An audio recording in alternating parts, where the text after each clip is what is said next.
সর্বশেষ যে লোকটা জান্নাতে যাবে তাকে আল্লাহ তাআলা জাহান্নামের আগুনে পোড়াতে পোড়াতে ছাই বানিয়ে ফেলবে। আল্লাহ বলবেন, জিব্রাইল যাও একটু দেখো, একটা মাত্র সেজদা দিয়েছে আমাকে, এরকম কাউরে পাওয়া যায় কিনা। পাটি চালান দিয়ে দেখো পাওয়া যায় কিনা। খুঁজে খুঁজে কাউরে পাবে না। আল্লাহ বললেন আবার দেখো, খুঁজে খুঁজে একজনকে পাবে, সামান্য ইমানের ছিটে ফোঁটা তার অন্তরে ছিল।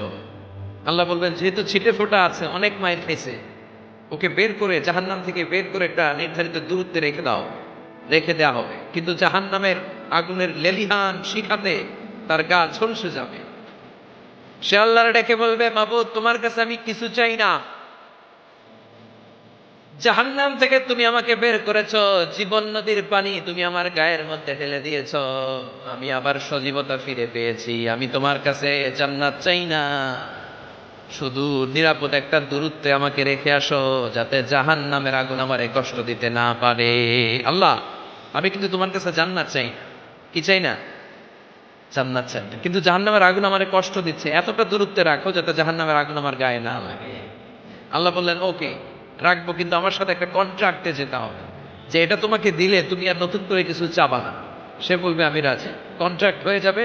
আল্লাহ জিব্রাইলকে বলবেন, যাও এমন দূরত্বে রাখো যাতে জাহান্নামের আগুনের কষ্ট না দেয়। রেখে আসা হবে। অনেক দিন সে ওখানে আনন্দে থাকবে, আল্লাহ শুকরিয়া করবে। সে মনে মনে বলবে, বেঁচে গিয়েছি, আমি বেঁচে গিয়েছি, জীবনে আর কিছু চাই না, জাহান্নাম থেকে আমি বেঁচে গিয়েছি।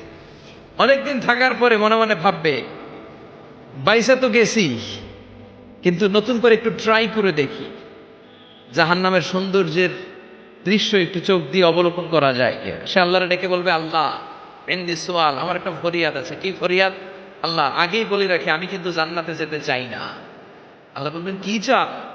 সে বলবে, আল্লাহ তোমার জান্নাতটা তুমি কত সুন্দর করে বানিয়েছো, আমি একটা নজর শুধু দেখতে চাই। জান্নাতের দরজার সামনে নিয়ে যদি আমারে বসিয়ে রাখো, দ্যাটস ইনাফ, আর কিছু চাই না, শুধু জান্নাতের দরজার সামনে। আল্লাহ বললেন, তুই না ওয়াদা করেছিস, তুই না চুক্তি করেছিস। সে বলবে, আল্লাহ আমারে হতভাগা বানাইয়া তোমার কি লাভ? সুবহানাল্লাহ পড়ে।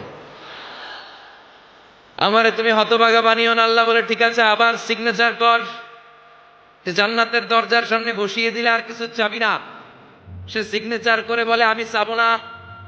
আল্লাহ বললেন, জিব্রাইল বেচারারে ধরে জান্নাতের গেটের সামনে বসায় দে। এবার জান্নাতের গেটের সামনে বসে বসে জান্নাতের সৌন্দর্য দেখা শুরু করবে। সুবহানাল্লাহ। এমন সৌন্দর্য যেটা চোখ দিয়ে কেউ দেখে নাই, কান দিয়ে শুনে নাই। ওই সৌন্দর্য চোখে দেখে, কান দিয়ে আওয়াজ শুনে মাগার ভোগ করতে পারে না।